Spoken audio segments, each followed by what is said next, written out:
Most of you aren't subscribed. Make sure to subscribe, as it helps out the channel. Without further ado, the series opens near a village that notices a rift appearing from beneath the ground, uncovering an old man who claims to be the king of a former kingdom. The old man utters that his kingdom had been held captive by an evil magician, offering to hand over the kingdom to whoever defeats said magician, suddenly vanishing into dust. Moving forward in time, we follow several adventurers pitted against a mighty dragon, all working together to pick away at the dragon. But the adventurers begin dropping one by one, having lost valuable time and resources in the previous days. Laos Tudin, the leader, and our MC, is seen lost in thought, planning their next course of action after defeating the dragon. But suddenly Fallon, Laos's younger sister, shoves Laos away, helplessly watching as Fallon is snatched up by the red dragon. Scanning the area, Laos realizes his party has completely been wiped, watching as Fallon casts one final spell out of desperation, sending Laos and the entirety of the party back to the surface. Waking up in a field, Laos is called by Marcel Donato, notified that everyone had escaped the dungeon, all but Fallon herself. Laos is horrified to realize that her magic couldn't rescue her from the jaws of the dragon, asking for everyone to prepare to re-enter the dungeon, but Marcel reveals that everyone's gear had been lost when they were transported out of the dungeon. Chilchuck also joins the conversation, revealing that two of their party members have resigned, having been scouted by other parties. Laos knows exploring dungeons costs money to hire companions, buying equipment, and purchasing food, wondering if they could sell their current items to cover their expenses, but Chilchuck says they're nowhere near their goal. Laos knows that Fallon will get digested the longer they wait, saddened to hear revival spells won't work in every case, but first they should refuel with some food. Heading through town, Marcel and Chilchuck both begin listing off foods they crave, but Laos reminds them that they still need to save Fallon, suggesting that he solo the dungeon whilst the others sell their gear. Laos blames himself for not being more prepared, not wanting to put his friends in harm's way. But Marcel reminds Laos he needs her magic, and Chilchuck states they'll need his skills to open doors and disable traps. With Laos fired up, he declares that they'll quench their hunger by slaying the monsters within the dungeon, reminding everyone that there is an entire ecosystem of monsters in the dungeon, and this will surely give them chances to hunt for their own meals. As Marcel and Chilchuck think back on their monster encounters, they question if they'll survive after eating such creatures, telling Laos that criminals that have been banished are the ones that feed on monsters. But as Laos and Marcel continue to bicker, they suddenly spot a newbie party fleeing from a monster. With a single swing, Marcel knocks out the mushroom monster chasing them, watching as Laos appoint the mushroom monster as their first meal, learning from a book that mushrooms are a good beginner meal.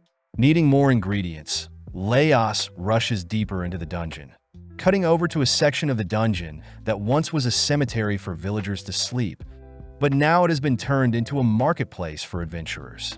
Apparently, it was only 6 years ago when the dungeon emerged, and no one has any idea how it came to be, with people believing it to be forbidden magic that created the dungeon or monsters from another world flooding into their current one.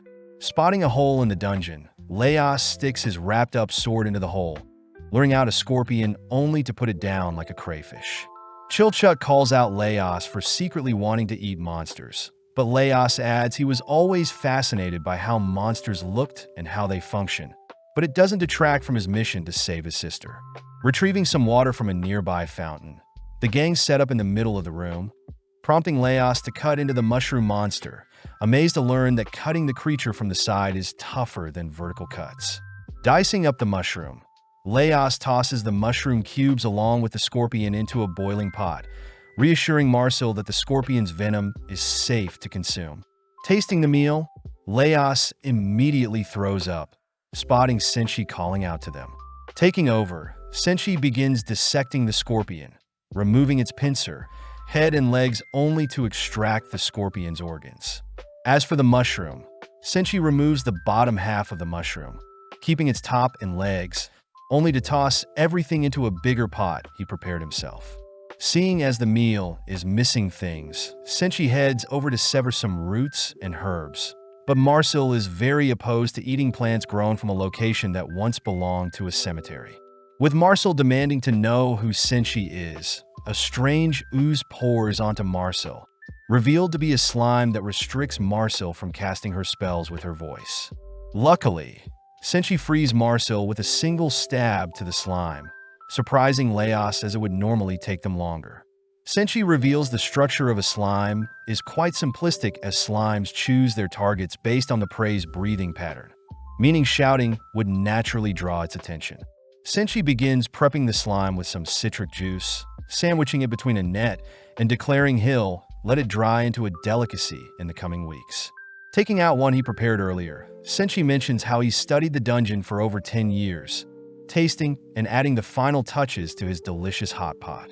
As Senshi serves the boys a bowl, Marcel patiently watches the boys enjoying the dish, giving in as she demands to taste the dish as well. Surprisingly, the slime combined with the roots and herbs Senshi added completes the meal, all dusting off their bowls as Senshi introduces himself as a dwarf researcher. Upon hearing that Leos and his party are heading deep into the dungeon to rescue his sister from a red dragon, Senshi laments that dragons normally spend their days sleeping and slowly digesting their food, excitedly asking if he can join Leos's party, having always wanted to cook up a red dragon. Although the gang are surprised by Senshi's enthusiasm, they accept Senshi as a member, all leaving the first basement floor only to head into the second basement floor filled with massive trees and greenery. Apparently, scholars believe that the second basement floor belongs to the upper region of a golden castle, making Chilchik question how the massive trees remain underground, but Leos brushes it off as another feature of the cursed dungeon. Seeing Marcel trip, Leos reasons they should set up camp and rest for the day, reminded of the time when they spent the night in a hollow tree, all agreeing to hunt down monsters for their dinner. Seeing Marcel annoyed, Leos promises to make a meal that suits her taste, but Marcel freaks out hearing that only rats, bats, goblins, and living armor are the most popular monsters nearby. Luckily, Senshi reassures everyone that fruits also grow nearby, guiding everyone to some man-eating plants with fruits growing from them, annoying Marcel. Leos reminds Marcel that man-eating plants are an umbrella term, showing off the Baracelia flower lure in a mouse with its mucus trap, slaying it only to use it as compost. Leos states that all plants and vegetables are grown from dead remains and animal feces, reassured by Chilchuk that such man-eating plants at their level would never be able to harm humans. Seeing as it'll be hard for the gang to sneak in and retrieve the fruits growing off the man-eating plants, Marcel begins channeling a spell, preparing to fire it at the man-eating plants, but is suddenly halted by Senshi. At that moment, the plant opens its petals, sending several vines to ensnare Marcel, only for Senshi to remind Marcel to take only what they need, as Marcel's spell would have harmed the forest unnecessarily. As the vines begin wrapping tighter around Marcel, the gang spot the plant spitting out an existing corpse, scaring Marcel when she learns man-eating plants normally plant seeds in its victims. Seeing no other choice, Leos aims for the plant's roots, freeing Marcel. Helping Marcel up, Leos gets excited, wanting to know how Marcel felt being tied up by the plant, but Marcel glares at Leos, weirded out by his question. Picking some fruits and vegetables, the gang head into a hollow tree, starting off by boiling the plucked vegetables only to delicately remove their seeds. Next, Senshi coats a pan with the vegetable skin, making use of some fruit, excess slime, and scorpion remains to create a mixture that can be poured into the pan. Serving up a fruit tart, all once again amazed by the dish Senshi whipped up, but they all wonder what they should do with the corpse. With Marcel instructed to not revive it, they string it up for others to take note of it, heading off for the night. With Marcel enduring a nightmare as she sleeps, Leos thinks about the journey ahead, noting that eating food is a luxury only to those who survive. Following a younger Marcel, she greets her mother, who serves her some of her favorite dishes. But upon realizing they're all made from dungeon monsters, Marcel awakens, realizing it was a nightmare. Smelling something nearby, Marcel gets jealous seeing another party eating pork with bread, but Senshi points out beginner adventures prioritize eating breads, dried meats, and wine, but Senshi says adventurers need fats to help function. Seeing as Marcel herself is craving fatty foods, the gang agree to seek out eggs today, running into a creature with the body of a chicken, tale of a snake and venomous fangs and claws, widely known as the Basilisk King of Snakes. As Leos fantasizes about how a basilisk will taste, the gang search around for the basilisk's nest, uncovering some freshly laid eggs, surprising Marcel as they're quite soft and narrow. Suddenly, hearing the cry of the basilisk, Leos orders everyone to hide, watching as the party they saw from earlier also sneaking into the nest, but had brought the basilisk with them. As the creature tears through the beginners, it locks onto Marcel, who runs for her life, forcing Leos to intervene with a terrifying cry, purposely making himself look big and intimidating to halt the creature.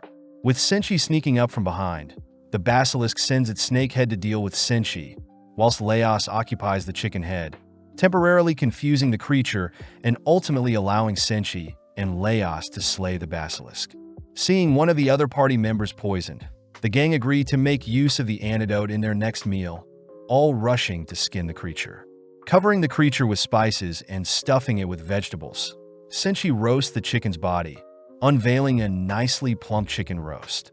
With the poison adventure fed some of the antidote-infused chicken, they all dust off the chicken. Sitting down to rest, the rookie adventurers mention how they've only started adventuring 3 months ago and have been wiped out in the same place countless times, asking Leos how they can improve, but Senshi cries that the rookies should focus on their diet, their sleep, and their workout routines.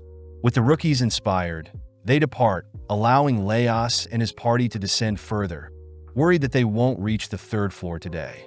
Leos says he heard the red dragon awakens every month to hunt, aiming to reach it before it awakens with an empty stomach, scaring Marcel as she falls on her butt. Seeing as Marcel needs to rest, Leos says they should choose a different path to avoid the roaming bats, prompting Marcel to offer to use her magic to clear a path.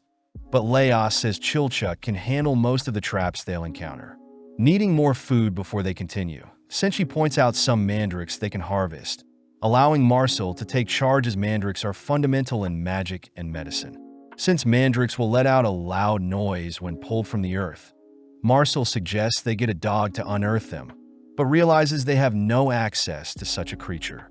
Leos suggests they use a long string to avoid hearing the mandrake's cries, but seeing everyone so conflicted, Senshi tugs on a mandrake, severing its head before its voice can be heard. Off to the side, Marcel feels pathetic since no one believes in her, choosing to prove that her method works as she opts to use a bat instead of a dog to unearth the mandrakes. Tying a long rope to a mandrake, Marcel dangles a loop in front of a bat's nest only to fire a spell to awaken the bats from their nest. As a swarm exits the nest, one gets caught by the rope, but even with the mandrake unearthed, the bat flies free, diving towards Marcel's location. With Leos and Chilchuck checking on Marcel, they notice Marcel is in complete shock, asking why Marcel did something so dangerous. Upon hearing Marcel didn't want to be a burden, Leos reminds Marcel that her magic is important in later levels, so he only wanted her to conserve her strength, asking Marcel to rely on others and not push herself. As Marcel snaps out of her daze, the gang are amazed by their food haul, watching as Senshi mixes ingredients from the basilisk, mandrakes, and bat, crafting a special omelet for the gang. Finally heading down some stairs, Chilchuck asks to borrow Leos's sword, smacking it against a wall only to reveal a hidden passage. Senshi is shocked to see Chilchuck so serious, all heading through the secret passage, but Chilchuck suddenly orders everyone to freeze, allowing Chilchuck to personally scout the area before them first. Having cleared up a path for everyone to follow, Senshi accidentally steps on a trap, freaking out Chilchuck as he orders Senshi to listen to him. Rebelling, Senshi triggers several more traps, getting screamed at by Chilchuck, who states fire traps will combust near oil traps. But hearing that there is oil nearby, Senshi says they'll have deep-fried food for their next meal. With Senshi agreeing to listen to Chilchuck agrees to lead Senshi to their oil source, all heading towards the treasure vault where Senshi spots a chest with an oil trap. As Chilchuck works his magic, he disarms the chest, wondering how he'll get the steaming hot oil out, but is asked by Senshi to let the oil rip into his pan. Letting the oil loose, Senshi catches the oil in his pan, evaluating the oil's temperature to be 180 degrees with his finger, only to ask Chilchuck to make use of the previous traps to help prepare their next meal. With Senshi prepping the meat and the batter, Senshi hands over the items to Chilchuck to cook over the fire trap, resulting in a nicely battered bat meat. As the gang sit down to enjoy the meal, Senshi admits that Chilchuck truly is a trap expert, convincing Chilchuck to teach Senshi some of his tricks in exchange for teaching him how to cook. Having made it through several more traps, Chilchuck helps the gang pass through another blocked-off passage, all feeling nostalgic having passed through the same area in the past. Leos suddenly realizes the decoration on his sword guard has disappeared, having acquired the memento 3 years ago when he was first a beginner. Having joined a gold-peeling crew, Fallon and Leos had followed their party into the second basement floor's castle, all horrified to see an adventurer's corpse had rotted away. With the other party members uncovering a room lined with pieces of armor, they all celebrate knowing they could sell the armor for a decent amount. But out of nowhere the armors move, picking off the adventurers. Choosing to flee, Leos attempts to carve a path to escape, but his sword is ultimately broken. Stealing his resolve, Leos had managed to snatch another armor sword, sadly losing his life and marking his first ever death, but was revived and had ever since carried the same sword on his adventures. As the gang re-explore their current location, they peek into a familiar room lined with living armors, all agreeing to keep battle to a minimum. Giving the signal, the gang rush through the hall, all watching as a stray armor steps out of line, forcing Senshi and Leos to dispatch it. Sadly, more armors begin to awaken, blocking off the gang's exit, forcing a retreat for now. Leos notes the armor's unusual pattern, seeing as the armors normally awaken when people move close to them, but today they seem to have preemptively moved to stop their movements, wondering where the puppet master could be hiding. With no one knowing what or where the puppet master could be, Leos suggests that 3 of them act as bait whilst one of them sneaks past the door, assigning Leos himself to sneak past them. Chilchuck does point out that living armors don't have eyes or ears, making Leos question the armor's movements a few minutes ago, but nonetheless the gang set their plan into action. Bursting through the room, the trio destroy as many armors as possible, allowing Leos to make his way through the room's massive doors, only to spot a single higher-tier living armor in the center of the room. Having never seen such a prestige-looking monster before, Leos reasons he can't ask for help, therefore he must immobilize the armor to buy some time. Sadly, Leos' strikes are easily blocked, kicked aside as he realizes he is outmatched. Seeing the armor thrust its blade, Leos defends for dear life, watching as his blade is shattered by the armor's superior sword. Seeing the armor marching towards him, Leos gets annoyed, tossing a piece of rubble at the armor's shield, but is surprised to see the armor block with its body, keeping its shield away from the piece of rubble. Upon a close inspection, Leos spots a strange cocoon attached to the back of the shield, suddenly remembering something from his childhood. Leos had once played with an egg case on a stick when he was younger, realizing that the armors are actually being controlled from within, explaining its human-like movement and orientations, and it seems the armors are all protecting the egg case. With the other 3 barely holding out, Leos racks his brain for a quick way to slay the creature hiding in the armor, ruling out a slime as the movement is too rigid along with any swarm of insect creatures as there is no buzzing sound. Having bought some time by hiding, Leos says he must confirm the creature first before slaying it, choosing to draw the armor's attention with a piece of rubble, only to tackle it from behind, forcing it to expose its body to protect its shield. Seeing an opening, Leos drags away its helmet, quickly hiding only to realize the helmet is empty. As the armor marches towards Leos, Leos fears it may be the end for him, but suddenly sees the armor swing its blade at a different pillar. Choosing to dig into the helmet's crevices, Leos draws out a mollusk to slay, only to toss its head back to the armor. With the armor busy putting back on its head, Leos once again tackles it, pinning it to the ground only to begin dismantling and carving out the other mollusk, heavily weakening the creature's control on the armor. Checking on the others, Leos sees the others may need some help, tossing the egg nest to draw the armors away, showing off his findings to the others. Leos explains that the mollusk had acted as muscles for the armor, individually controlling different sections of the armor. And this discovery also explains why the armors were so sporadic, as it was their spawning season, and they were simply fixated on protecting their eggs. Seeing Leos excited, Chilchuck and Marcel know Leos is determined to taste the mollusk, watching as Senshi and Leos discuss ways to prepare the creature. Just to make sure, Senshi removes the mollusk's organs, tossing some of them into a stir-fry of vegetables, whilst others are steamed and placed in some soup. Seeing as they all fear being poisoned, the gang watches Leos takes the first bite, all amazed to hear Leos declare the meal is delicious. Following Leos's lead, the others all try out the meal, all acknowledging that it's edible and has similar taste to mushrooms and shellfish. As the gang cleans up, they all wonder how such creatures evolve and populate, only for Leos to pick up a new prestige-looking sword. As the gang continues deeper through the dungeon, Leos realizes a creature is hiding in his new sword, choosing to conceal his new companion, hiding it from the others. Having made it through most of the third basement floor, the gang enter the Golden Castle, a location once glorious, but now is covered in dust and mold.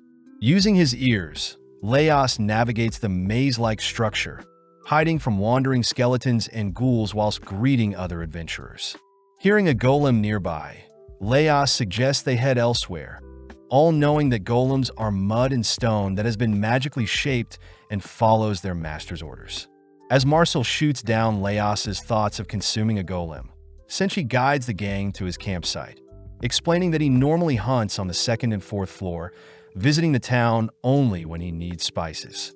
Senshi reveals that golems maintain a great temperature and humility, making the others realize Senshi uses golems as gardens, able to fend off against insects and attackers whilst nurturing any seed planted.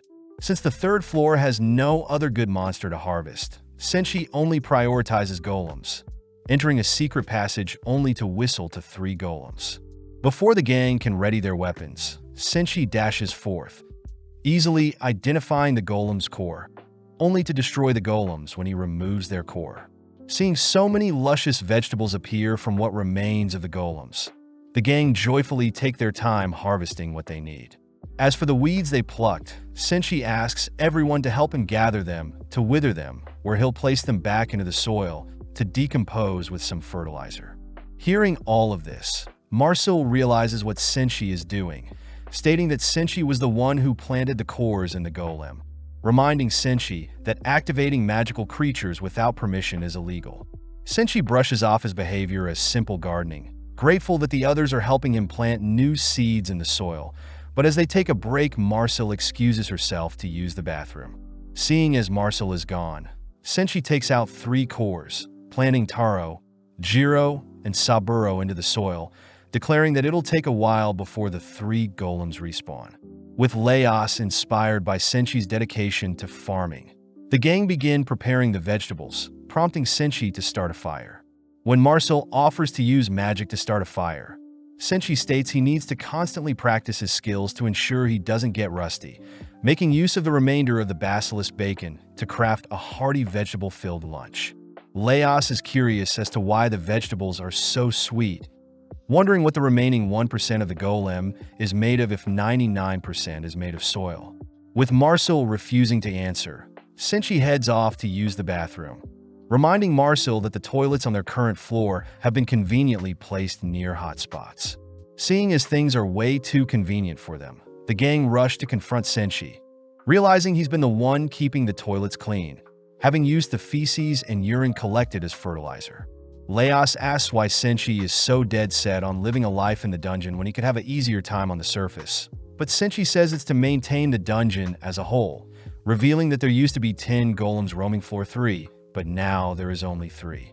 Senshi states that golems ensure no dangerous creatures from the lower floors climb to the higher floors and disrupt the ecosystem of the dungeon. And by giving back to the dungeon, Senshi can help others as well. Hearing Senshi's story, the gang are worried Senshi's absence will cost the dungeon, but Senshi reassures everyone the golems will take care of things when he's gone. Wrapping things up, the gang head off. The gang note they're carrying extra vegetables with them, wondering if they could exchange them for other goods. Heading to meet with some merchants, but upon greeting the host, The gang are asked to leave when the host hears they want to trade some vegetables. Before the gang are tossed out, the room is overrun with orcs, all slaying the corrupt people in the room, only for an orc to reach out towards Marcel. Before Laos can intervene, Senshi stops him, revealing that the orcs are his clients and friends. The orc is revealed to be Zon, mentioning how the red dragon had appeared and their settlement had been disturbed, forcing the orcs to seek refuge in a higher floor than their usual. As the orcs scour the room, they demand Laos and his party hand over all their resources. But seeing as Senshi is an old friend, the orcs agrees to house them for a night in exchange for the food. Seeing no reason to refuse, Zon takes everyone back to their base, exciting Senshi as he plans to make bread with the jar of yeast they found. Although the gang are annoyed at Senshi's priorities, they quiet down upon entering Zon's camp, all instructed to remain in a cage, all whilst Zon's son gleefully rushes to his dad. With Senshi demanding to have the ingredients to cook some bread, the others help Senshi mix and knead the bread mixture, all whilst Zon's son watches. Zon takes the chance to educate his son, retelling the times when orcs lived on the surface, only for elves and humans to force the orcs to live underground. Hearing Zon insult humans and elves, Marcel fires back by mentioning how barbaric orcs were even when left alone, prompting both Zon and Marcel to help knead some dough, all whilst arguing over which race was in the wrong. Taking a break, Zon asks Laos himself what he thinks of the old man's prophecy, reminding Laos that the person that slays the evil mage will inherit the dungeon. Laos admits he has no aspirations to inherit the dungeon, annoying Zon as he states all adventurers are lazy and greedy, getting into another argument with Marcel. Having let the dough rise, Senshi bakes the dough, revealing a nice golden brown bread.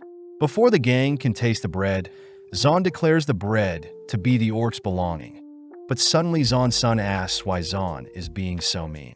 Luckily, Marcel covers for Zon, ultimately convincing Zon to share their food with the gang.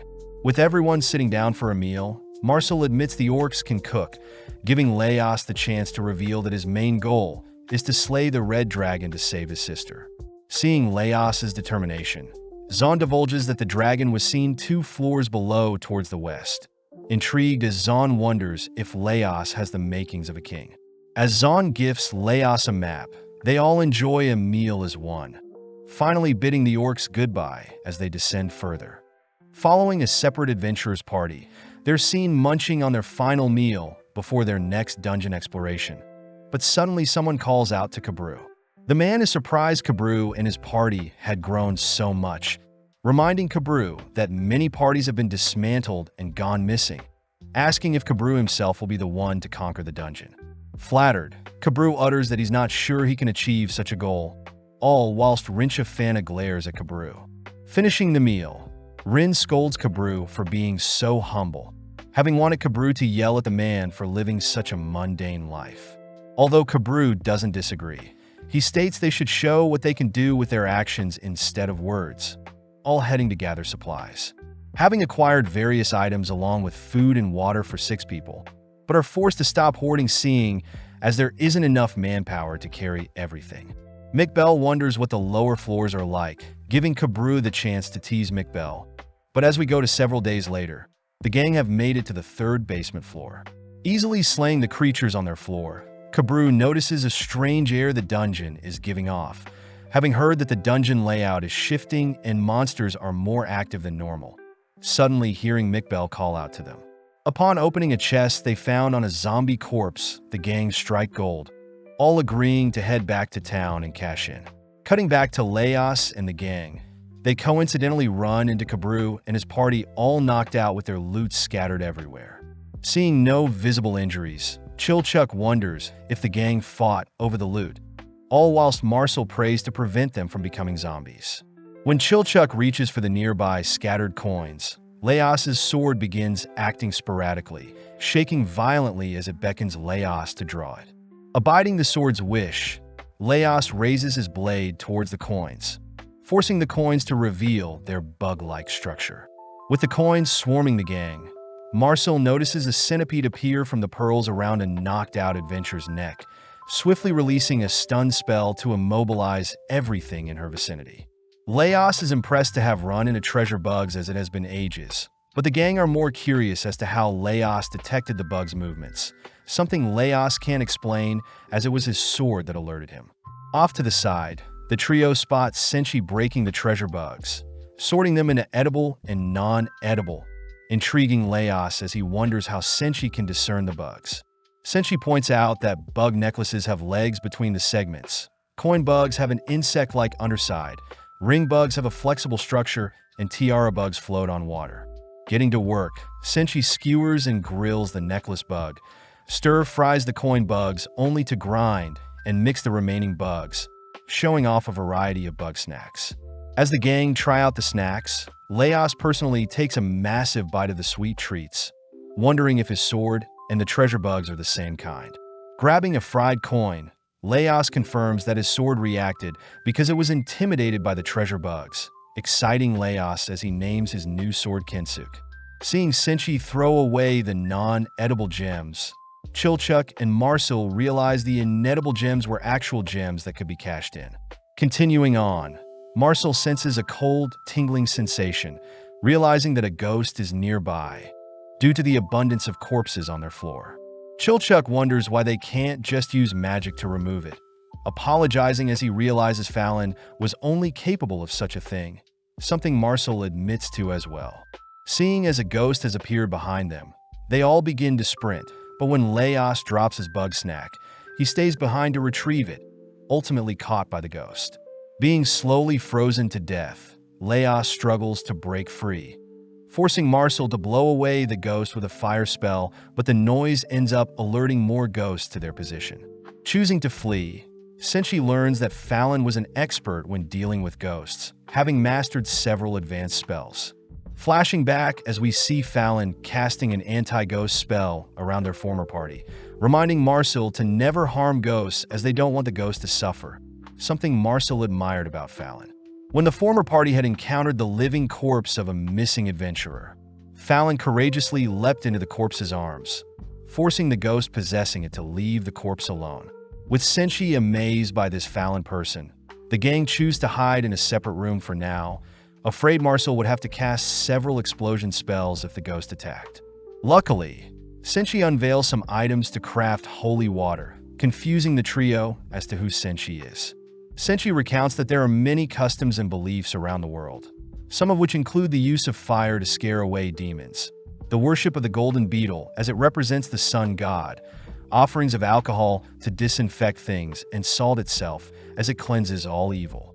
As Senshi rushes up to finish the holy water, the ghosts all begin peeping into their room, all individually clinging to party members who hopelessly give in. Laos himself begins blaming his weaknesses, having wished for himself to be the one who was eaten, not Fallon. But before Laos can reach out to Fallon, Senshi smacks away the ghost with his makeshift holy water. Putting in the work, Senshi works his way around to all the ghosts, freeing Chilchuk from reuniting with his deceased father. Seeing Senshi miraculously fight off the ghost, Laos instructs the others to not beat themselves up for what happened to Fallon, offering to help swing around Senshi's holy water. Having cleared up all the ghosts, the gang noticed the holy water had been frozen over, opening the jar of holy water only to discover ice cream sorbet had been made.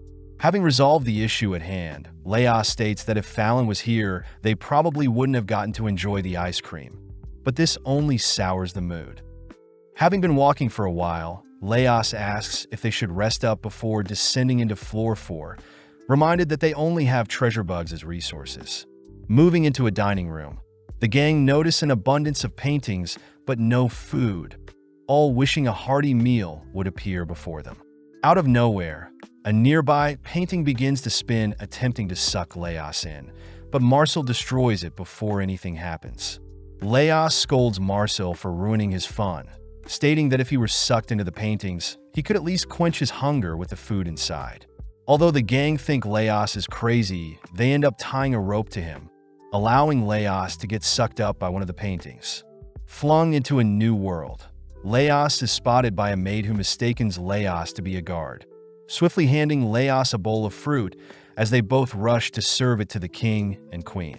As Laos tries to look for an opening to devour some food, Laos loses his appetite, seeing King Freenag adore his newborn Prince Delgal, along with an elf praising the new prince, signaling for the others to pull him out of the painting. The gang are disappointed to see Laos return with nothing, all searching around for a more casual and fun painting, prompting Laos to leap into a new setting.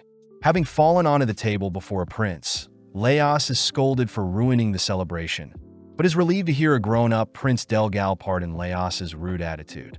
Now allowed to roam around, Laos reaches for a chicken drumstick, but loses his appetite, once again hearing that the king has been poisoned. Choosing to retrieve some food before he's pulled out, Laos takes note of the same elf from the other painting. But when he returns to the others, he realizes the food has disappeared, only allowed to exist in the paintings. Having had enough, Laos states he'll eat his fill whilst in the paintings, rushing into a banquet seating. Spotting Prince Delgal has inherited the throne, but more importantly, Laos stuffs his face with as much food as possible. Before Laos can leave, the same elf from earlier stops him, demanding to know who Laos is, having remembered Laos from when Prince Delgal was born along with when the king was poisoned. Seeing the elf ignite his armor, Laos signals to be pulled out. Sad to report that an elf has now recognized him, but worst of all, he is still hungry as the food doesn't return with him. Continuing through the floor, the gang arrive at an abandoned kitchen with a water source nearby. Sad they won't reach the 4th floor today. With everyone settling in for the night, Chilchuck catches a glimpse of a chest nearby, deducing that the chest must be a mimic. Choosing to hide the mimic from the others, Chilchuck utters that he has had nothing but trouble with mimics, but the others call him out for acting strange. Chilchuck simply excuses his behavior as him being tired, but is called out by Marcel for always being so secretive, having never told anyone about his age or past. That night, Chilchuck stands guard, completely famished as he chooses to retrieve some water, only to discover a coin insect nearby. Seeing the coin running towards the mimic, Chilchuck rushes after it, accidentally setting off a trap that locks him in the room with the mimic. Seeing no way of opening it from the outside, Chilchuck reasons he shouldn't yell for help as it'll attract monsters, declaring he'll break free from the inside. Upon inspecting the room, Chilchuck is annoyed by the spikes hidden in the floor along with the ancient language on the wall he can't read. Seeing as there are 3 switches in the room he must press, Chilchuck realizes there is a 4th switch near the mimic, choosing to rest for a bit as he racks his brain. Out of nowhere, a pair of claws reach out from Chilchuck's resting spot, forcing Chilchuck to dodge back as he realizes he's been sitting on a mimic. Running for dear life, Chilchuck remembers he can flip a mimic to immobilize it, making use of a spike trap to flip the mimic all while sustaining minimal damage. As for the mimic he swore to avoid, he realizes the chest was empty all along, instead housing a lone insect coin with the same writing as the ancient language. Rushing to decipher the writing, Chilchuck manages to trigger the 4 rooms traps in the correct order, barely escaping the reach of the mimic chasing after him as the mimic is crushed by the gate. With all the commotion, the others awaken to see Chilchuck barely alive, amazed he managed to catch a mimic for their next meal. With Senshi and Laos dead set on eating the mimic, Senshi first dissects and boils the creature, unveiling a freshly steamed mimic, but Laos notes how tough it is to deshell it. As Senshi and Laos force Chilchuck to hand over his lock-picking tools, the gang dine on the fresh mimic, curious as to why Chilchuck kept the mimic a secret from them. Chilchuck states he has had a horrible past dealing with mimics, stressed that the mimic would eat a coin insect he found, but is corrected as Laos states coin insects actually eat mimics. Apparently, the coins crawl into the mimics to lay eggs, allowing the newborns to feast off the mimic, waiting for the day someone discovers them, where the coins can roam free in search of more mimics. Marcel takes the chance to scold Chilchuck for being so secretive, ultimately convincing Chilchuck to reveal he is 29 years old, considered a child by Marcel and Senshi. Following Kabru, we see several older adventurers discovering their party's corpses, swiftly reviving the gang as Rin is shocked they were wiped out. On top of things, the gang realizes their loot and some of their belongings has disappeared, but the old men who revived them hide the fact that it was treasure bugs that attacked them, instead revealing that a different party passed by them. With Rin discovering a strand of hair used to ward off ghosts, Kuro puts his nose to work, sniffing out that an elf, a human, a dwarf, and a half-foot pass by, even having a meal next to their lifeless bodies. Annoyed, Kabru states they'll be chasing after them, tossing the older adventurers a payment. Watching the kids leave only to utter that they kept the treasure bugs a secret to make more cash. Back with Leos and the others, they begin to wash up before heading out, all whilst Marcel remembers her valuable soap bar had been left behind in the dragon's domain. Arriving at the 4th basement floor, the gang make note of the underground lake created from the magic-infused water, giving off a faint glow. Senshi reveals where he personally fishes and sets up traps, but Marcel shows off her magic to walk on water, something that makes Senshi throw a fit. Seeing Senshi flailing around, Leos holds Senshi down, allowing Marcel to cast the water-walking spell on him, asking why Senshi hates magic so much. Senshi states that people become over-reliant on their magic, but as Leos gives Senshi a shove, the gang watches Senshi slowly begins to sink, pulling him out as they wonder why the spell isn't working. Leos realizes Senshi's dirty beard is like an insulator that weakens the spell's effect, giving Senshi the opportunity to show off his method of crossing the lake. Taking out the shell of a mimic, Senshi places it on top of the river, drawing out a majestic-looking kelpie. Although the gang are frightened at first, Senshi reassures them that he's named the kelpie and, having frequently ran into her when he fishes. When Senshi suggests that he ride and steer, and Leos says he's against it, reminding Senshi that kelpies draw people into deep waters with its beauty only to do unspeakable things. Senshi utters that he trusts and, hopping on her back as he begins to ride her, but upon seeing and begin to submerge, Leos ties some rope onto and, diving into the waters to follow the drowning Senshi. At first, Senshi is confused seeing and acting strange, frightened upon seeing and bare her teeth, rushing to clamp onto some mimic shell Senshi is holding. Seeing no other way, Leos wrestles and stabs, and allowing Senshi to follow up. On the surface, Marcel and Chilchuck hurriedly reel in the rope, relieved to see no one is hurt. Senshi realizes and was waiting for him to ride her all along, prompting Leos to remind everyone that monsters are unpredictable, but having mourned enough, Senshi declares he'll personally butcher Anne's body. Coming up with an idea, Marcel asks for some fat, working beside Senshi, but at the same time, Leos points to several objects floating in the distance, asking Chilchuck to help him investigate. Walking on water, Leos and Chilchuck discover the bodies of Kabru and their party, barely recognizing them from earlier. But upon discovering the corpse of a mermaid, Chilchuck deduces that Kabru and his party must have given their lives to slay the monster. At that moment, Chilchuck's eyes become blank, beginning to walk off towards the source of a sound only to be brought back to reality by Leo's clapping sound. Off in the distance, 2 sirens can be seen singing. Noticing Leos and Chilchuck approaching them, they quickly scurry off, frightened by Leos's singing. Choosing to place Kabru and his party's bodies on land, Leos and Chilchuck head to retrieve some scattered grains. But Leos suddenly begins wondering what a mermaid would taste like. Intervening, Chilchuck reminds Leos that a mermaid is a demi-human, creatures that embody humans and monsters.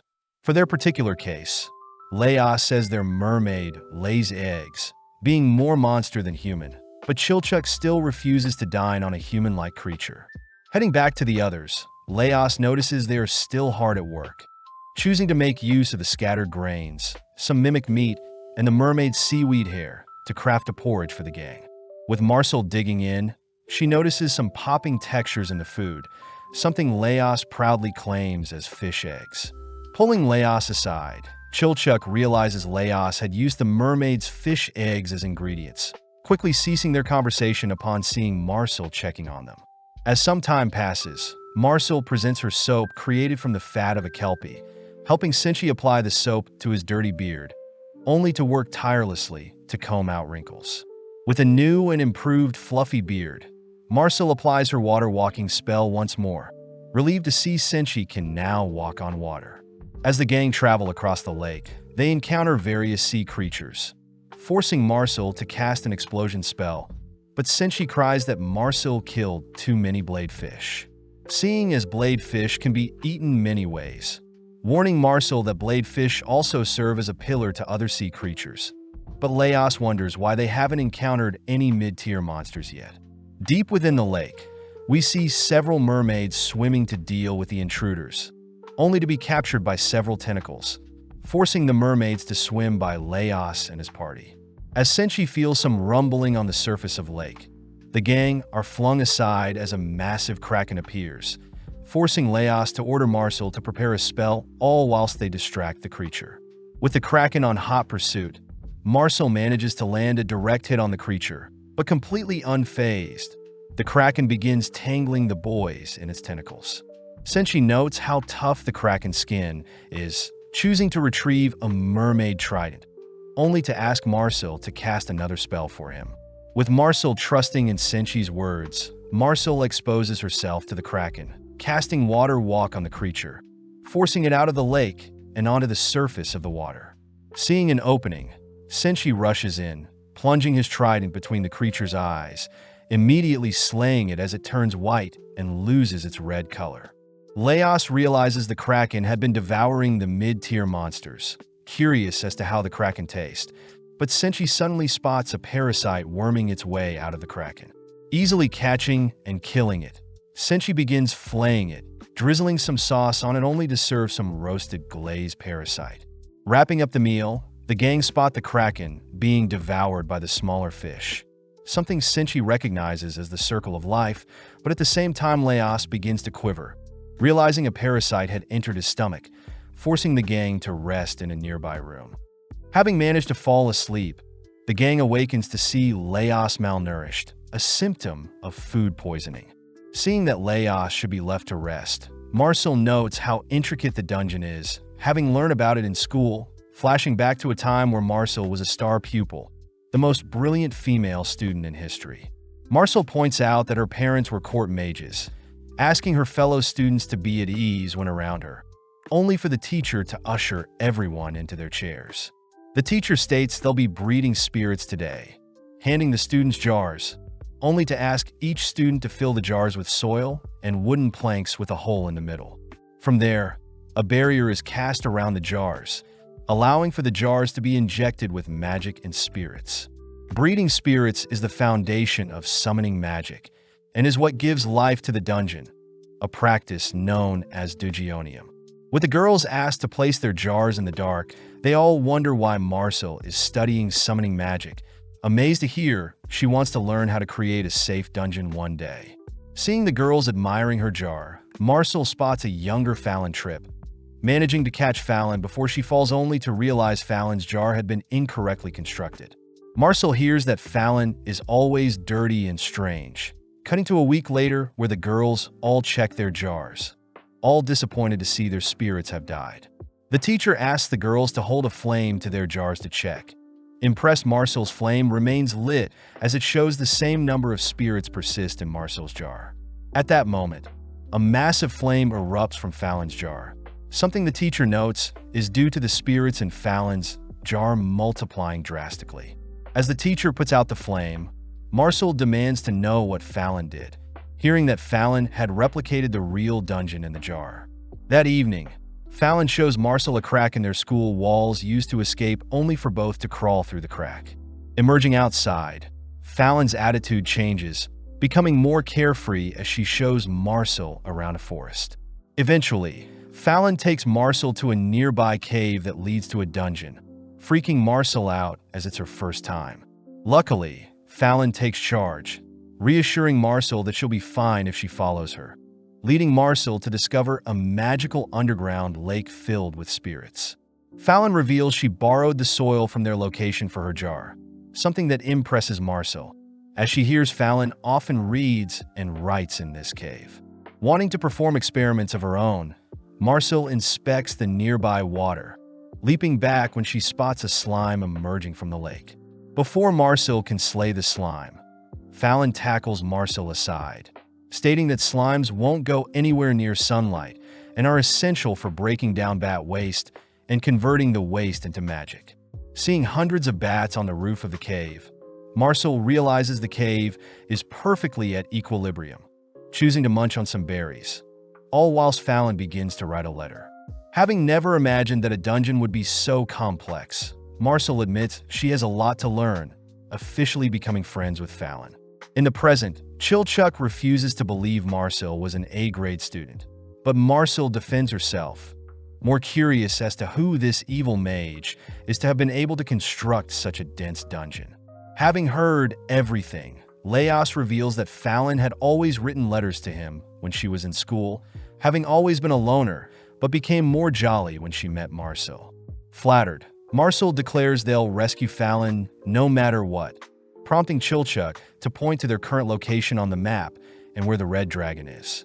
The gang estimate it'll take 2 days to encounter the dragon, but seeing as the dragon may move around, Chilchuck states they'll set up camp halfway and once more before encountering the dragon itself. Seeing as Leos is still resting, Marcel requests to wipe herself down, feeling bad as she is the only girl. Thinking back, Marcel remembered the moment where Namari and Toshiro had left their party, pissed that they would leave Fallon in the dungeon alone. Seeing as they need to get moving, the boys wake Leos up, all whilst Marcel heads to dump out the rest of her boiling water. Out of nowhere, a mysterious water ball appears from the nearby lake, suddenly firing several water beams at Marcel, forcing her to dodge. Recognizing the creature as an Udina, Marcel dives into the water to evade, swiftly casting water walk as she realizes Leos and the others won't be able to help. Seeing an opening, Marcel dashes to avoid another attack, bursting the water ball. Sadly, the Udina had dived back into the water, forcing Marcel to stay alert, but when Marcel tries to make it to the others, she is suddenly struck in the leg, forcing her onto her knees. Scanning the perimeter, Marcel barely catches a glimpse of the creature, struck once more only to realize her magic is running low. With no other choice, Marcel allows the creature to swim in close, blowing up the water below her only for Leos to catch her. Even though Marcel has made it to the others, the Udina simply continues to chase the gang, forcing them back into hiding as Marcel is forced to rest and recover her magic. Seeing as they can't make it past the lake without Marcel's magic, Senshi and Leos agree to create a barbecue with the Kelpie's meat, waking Marcel up. With Marcel slowly replenishing her strength with the Kelpie meat, the gang wonder what foods could replenish Marcel's magic, all whilst another group of adventurers stumble onto the scent of the gang's barbecue. Descending the spiral staircase, Namari recognizes Leos and her former party members, happily greeting them as it's been a week since the separation. Namari takes the chance to introduce her new party to House Mr. and Mrs. Tansu, scholars that pay well along with twins Kaka and Kiki. Hearing Namari's voice, Marcel demands to know why Namari abandoned Fallon. But as Marcel collapses, Namari gets a little concerned seeing Marcel's state. Leos asks if Namari's new party has a healer, but Mr. Tansu demands something in exchange, refusing to accept the Kelpie meat. With Mr. Tansu ordering the party to continue forward, Leos warns them of the Udina guarding the lake, but Mr. Tansu proudly reminds everyone that his race of gnomes are very acquainted with spirits. Standing before the Udina, Mr. Tansu attempts to speak with the Udina, but upon seeing the creature firing off some water beams, Tansu is forced to use Namari as a meat shield. Seeing no other way out, the twins rush to retrieve Namari and Mr. Tansu, embarrassed to see their method didn't work, only for Mr. Tansu to resurrect Namari. Namari is pissed that she is always someone's meat shield, but off to the side Senshi states he despises how unnatural resurrection magic is. Mr. Tansu interjects, reminding Senshi that the dungeon traps people's souls, giving people second chances to be revived, almost like a mighty curse. Mr. Tansu reveals that he came into the dungeon to study a magic circle, having been lost for a while due to Namari's guidance. Mr. Tansu agrees to heal Marcel in exchange for an escort to the nearby magic circle, an offer Leos can't refuse, choosing to personally escort Mr. Tansu alongside Senshi. Heading down some stairs, Mr. Tansu asks for some roots to be removed covering some ancient writing, but Namari takes the chance to remind Leos to buy a better sword crafted by a dwarf. Namari also scolds Senshi's beaten-up axe, wondering if Leos thinks she is annoying, but is flustered hearing Leos trust her wholeheartedly when it comes to weapon knowledge. At that moment, Leos's blade detects something, prompting Leos to report that he senses a creature down the stairs, but Mr. Tansu could care less, ordering Kiki to draw the creature out. When Kiki attempts to investigate with her crossbow, several tentacles wrap around and pull her into the ceiling, making Mr. Tansu beg the gang to save Kiki. Namari suggests they get ensnared to help free Kiki, but Leos reveals that tentacles from the monster will inject poison into them, making Leos instead ask to borrow Senchi's helmet. Seeing Leos declaring he'll head up there alone, Namari gets weirded out hearing that Leos will be counting on Senshi and herself, watching as Leos is ensnared. With Leos beginning to lose feeling in his body, he manages to make his way over to Kiki's crossbow, cutting the tentacles binding it only to cry for Namari to aim for its midsection. Leaping forth, Senshi catches and tosses the crossbow to Namari, allowing Namari to land a direct shot on the creature's midsection, freeing Leos and Kiki. Returning to the others, Mr. Tansu begins healing Kiki, all whilst the others squeal at Leos's swollen face.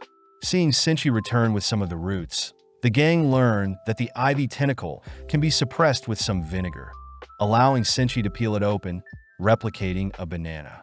Handing the tentacle around, Namari refuses the offer, all whilst Mr. Tansu finishes healing Kiki. Moving on to Marcel, Mr. Tansu amazes everyone as his healing magic instantly heals Marcel's wounds. But upon hearing that Namari had helped Leos, Marcel swallows her pride and thanks Namari. Before both girls can fight, Leos defuses the situation, all choosing to check on the Udina that is still guarding the lake, all disappointed that Marcel had agitated it when she poured boiling water on it. Mr. Tansu knows that Udinas are spirits, and if they remove the central spirits, the Udina will die off and be reborn. Since this will naturally occur in 1 week's time, Mr. Tansu orders his party to return to the surface with a return spell, but Leos asks if they could take Marcel with them. Leos points out that Marcel won't be able to recoup her magic in the dungeon, but Marcel begs to stay, making Namari laugh as she points out that Leos and his party stand no chance against the Red Dragon without Marcel. Seeing as Namari herself had defeated many Red Dragons before, Marcel begs Namari to rejoin her party, promising to gather the funds and pay her right when it's over. Sadly, Chilchuk knows that Namari is in financial hardship, and if Namari were to jump from party to party, it would tarnish her reputation. Seeing no other choice, Marcel declares she'll drink the Udina. The only issue is how they'll capture and drink the Udina. As Marcel racks her brain for solutions, she wonders if they could use Senshi's cooking pot to defend against the Udina, but when Namari hears that the item had been passed down from his family, Namari realizes the pot had been crafted from adamant. Namari quivers, uttering that adamant can easily cut through and withstand the attacks of a dragon, giving the gang the idea to capture and fry the Udina in the indestructible pot. Seeing only one chance, Leos and Senshi ready the pot and lid, but when the Udina attacks, Leos is easily blown back. Inside the room, Namari begins to grow agitated, fearing Leos won't be strong enough, and instead chooses to take Leos's place.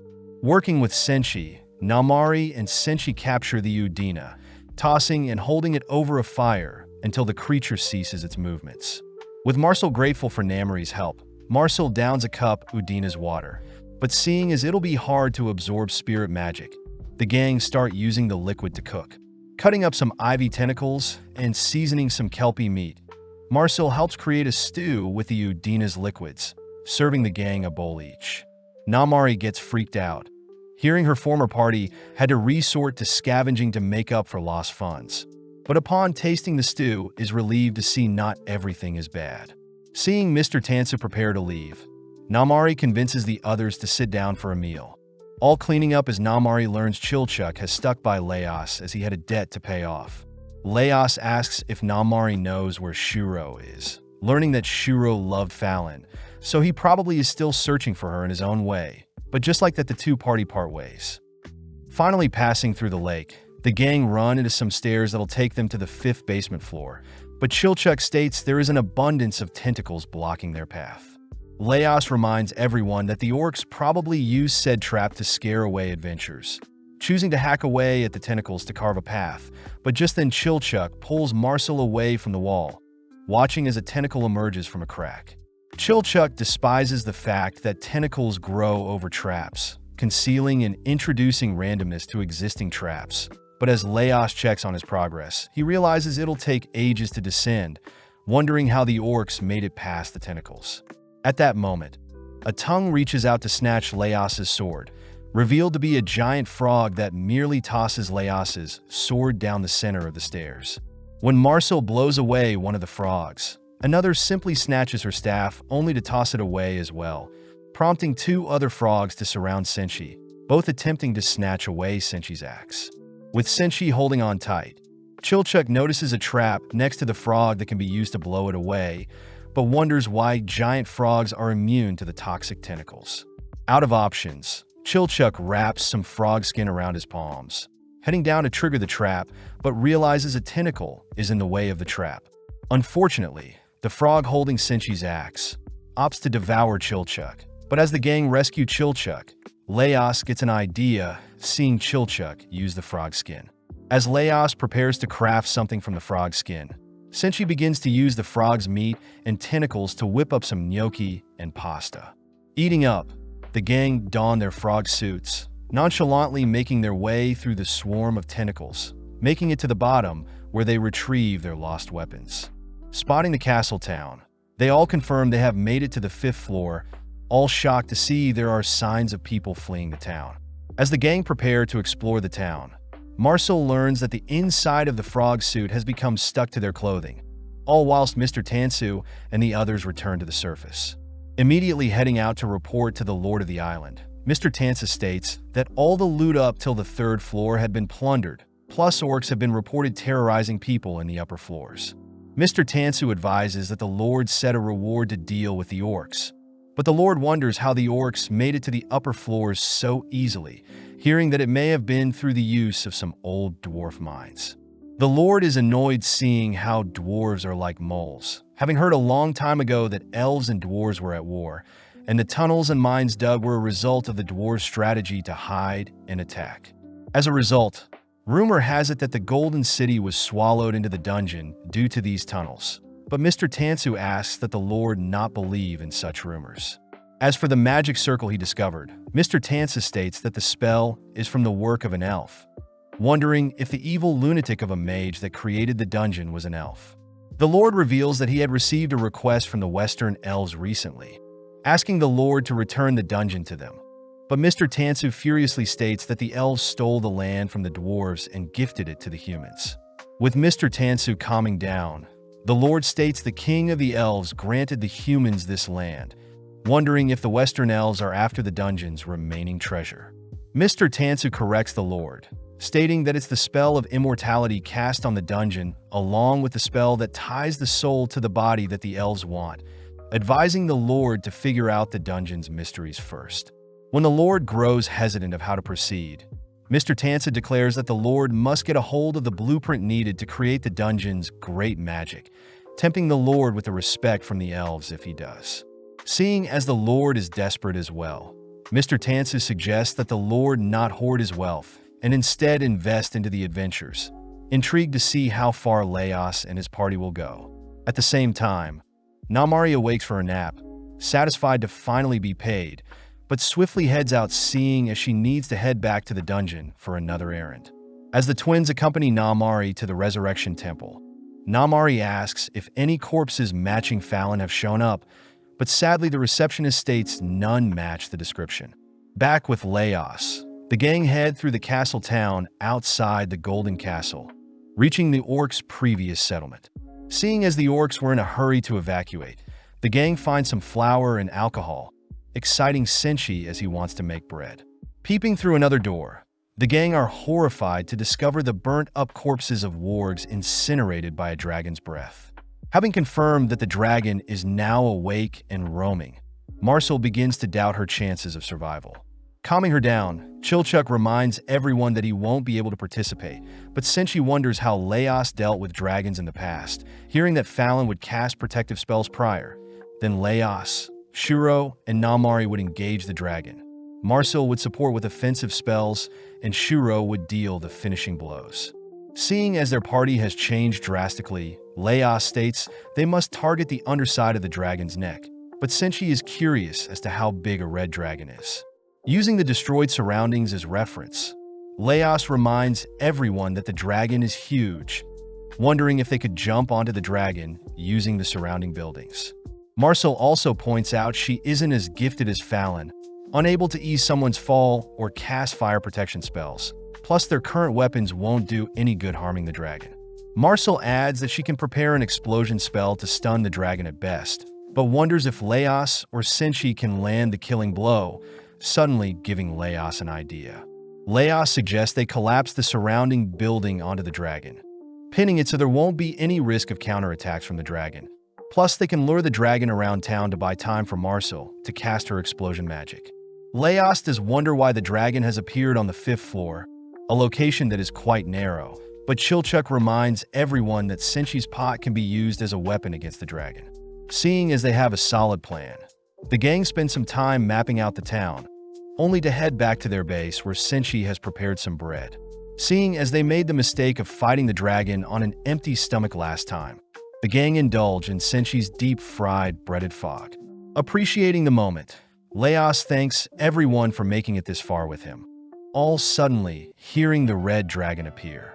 With some final words of encouragement, Marcel casts some defensive spells on the boys, only for the party to get into positions.